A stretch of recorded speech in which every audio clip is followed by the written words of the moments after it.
Eh bien salut à tous et à toutes, c'est L3C. On est parti pour une nouvelle vidéo aujourd'hui sur Black Ops 3. Alors là, pas mal de news. Aujourd'hui je voulais vraiment vous parler d'un sujet. C'est vraiment 5 raisons de croire en Black Ops 3. Donc je m'explique par là.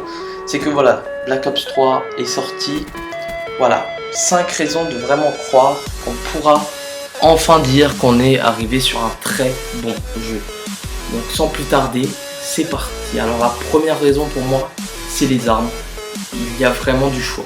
C'est-à-dire que niveau mitraillette, on a environ pas mal de choix entre la Viviv qui est une sorte de P90, la Kuda qui est vraiment énormément jouée pour le début, la Vesper, la Razorback. C'est vraiment 4 mitraillettes pour le moment. J'ai pas encore testé toutes mitraillettes. Et voilà, c'est 4 mitraillettes qu'on va voir sur le line et qui sont vraiment très puissantes sans trop l'être. Et voilà, donc ça donne plus envie de jouer lorsqu'on a pas mal d'armes. C'est comme pour les fusils d'assaut, on a environ 4-5 armes qui peuvent être jouées, la M8, la Man of War, la ICR1 et la KN44 ou encore même la HVK30. Voilà, c'est vraiment des armes qui donnent envie de jouer, c'est-à-dire vu qu'on a plus de choix, les joueurs ne vont pas être lassés de jouer avec une arme. C'est-à-dire que l'année dernière, on pouvait être lassé au début du jeu de jouer qu'avec la balle 27 ou qu'avec la SM1 pour faire des kills. Cette année, c'est pas trop le cas, on peut jouer avec quasiment toutes les armes. Elles sont assez bien réglées, pas trop puissantes par moment, vraiment pas mal. Donc ça, c'est vraiment la première raison. La deuxième raison, c'est les maps. Les maps, on a le retour des fameuses 3 lignes de Call of Duty, c'est-à-dire la ligne de gauche, la ligne centrale et la ligne de droite, qui est vraiment un type de carte propre à Call of Duty. C'est-à-dire que sur BO2 on avait exactement ça. Si je prends l'exemple bête de Raid, on avait le fameux coin piscine, le fameux mid et le fameux coin raid. Donc voilà, c'était vraiment les 3 lignes. Cette année on a exactement ça pour tout. Par exemple Metro, une des maps que j'apprécie le plus. Voilà, c'est une map miroir. Et voilà, on a ces 3 lignes qu'il ne faut pas changer au fur et à mesure des années, il faut vraiment les garder. Et voilà, le fait qu'il ait respecté cette sorte de règle, ça donne vraiment envie de jouer. Et je pense que beaucoup vont apprécier les maps pour ceux qui ne les ont pas découverts. Donc ça, c'était vraiment le deuxième point. Maintenant, le troisième point, c'est les score streaks. On a enfin de vrais score streaks, pas comme l'année dernière où on pouvait personnaliser un drone pour qu'il se fasse tout, c'est-à-dire drone de brouillage, microstation, il pouvait regarder à travers les murs. Voilà, c'était un peu du n'importe quoi. Cette année, c'est bien pensé le fait de pouvoir mettre drone à côté, un drone de brouillage et encore à côté une sorte de microstation. Donc voilà, ça c'est vraiment des points importants. C'est d'avoir de bons score streaks pour faire de bonnes séries, pour pouvoir faire de gros gameplay. Ça, c'est vraiment un très très bon point. Quatrième point, quatrième raison même, c'est la jouabilité. La jouabilité, je parle pas est-ce qu'on ressent mieux les vibrations dans la manette ou des conneries comme ça, c'est vraiment la rapidité du jeu. Cette année, c'est 50-50. C'est comme sur Black Ops 2, c'est ni trop rapide ni trop lent.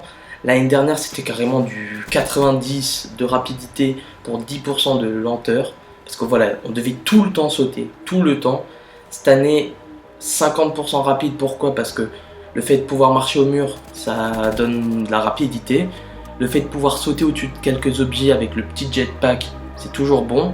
Mais voilà, les duels sont pas tout le temps en l'air, ils sont beaucoup terre à terre. Donc ça, c'est vraiment un très bon point. Et je pense que pour tous les joueurs qui ont du mal à suivre, parce que voilà, l'année dernière, il y avait pas mal de problèmes pour ça, beaucoup étaient un peu perdus puisque tout le monde sautait dans tous les sens. Cette année, ils n'ont pas besoin de regarder vraiment l'air, à part pour les personnes qui courent sur les murs. Et voilà, ça dérange pas.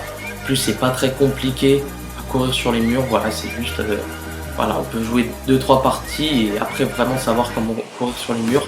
Ça va tout seul. Donc ça, c'était vraiment le quatrième point.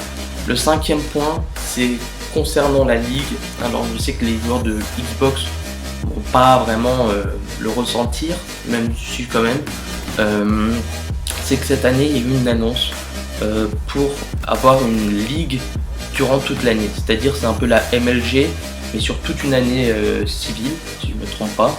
Et donc en fait c'est un championnat, c'est comme un peu la Ligue 1, mais version Call of Duty, c'est-à-dire que chaque semaine il y a environ des matchs, et au final le champion, à la fin des je sais pas combien de journées, et il gagnera 3 millions, donc ça sera une compétition où on partage 3 millions de dollars, donc c'est vraiment, ça fait un boom direct pour la compétition, ça fait avancer la compétition.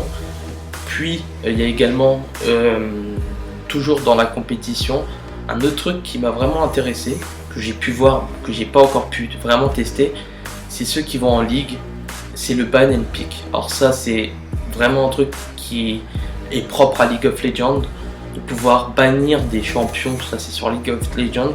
Ici c'est plutôt bannir des armes ou prendre des armes. Donc j'explique, c'est un 4 contre 4 comme d'habitude, comme toutes les années. Sauf que cette année, si vous savez qu'un joueur est très bon avec une arme, vous pouvez la bannir pour qu'il ne puisse pas jouer avec celle-ci. Exemple, un très bon joueur est fort avec la Kuda. À mon équipe, on va essayer de la bannir pour pas qu'il puisse et qu'il doit changer d'arme. Et après, lorsque le ban and pick a été fait, c'est je sais pas une quarantaine de secondes, il y a un autre moment où les joueurs pourront faire pendant 40 secondes la création de leurs propres armes. Ça c'est vraiment bien. Ça fait une grosse diversité pour la compétition. Après, il peut y avoir des bémols, c'est-à-dire que si un joueur est vraiment, si les équipes font toujours le même ban and pick, ça risque par moment d'être lassant. C'est-à-dire que si tout le monde banne la M8, à force, c'est un moment où tout le monde va se dire bon c'est quand qu'on peut jouer avec. C'est vraiment ça le problème. Donc voilà, mais sinon en soi, c'est vraiment une bonne chose de pouvoir bannir ou choisir des armes pour la compétition. Donc voilà, ça c'était vraiment tout pour cette vidéo. Donc voilà, c'est les 5 bonnes raisons. Si vous en avez une 6e, n'hésitez pas à me la dire dans les commentaires. En tout cas, j'espère que cette vidéo vous aura plu. Donc voilà, en fond vous avez un petit gameplay que j'ai fait en full rush. Voilà, c'est pas un énorme gameplay, je crois que c'est du 56, 11. Je sais pas si vous l'auriez vu en totalité, mais en tout cas voilà.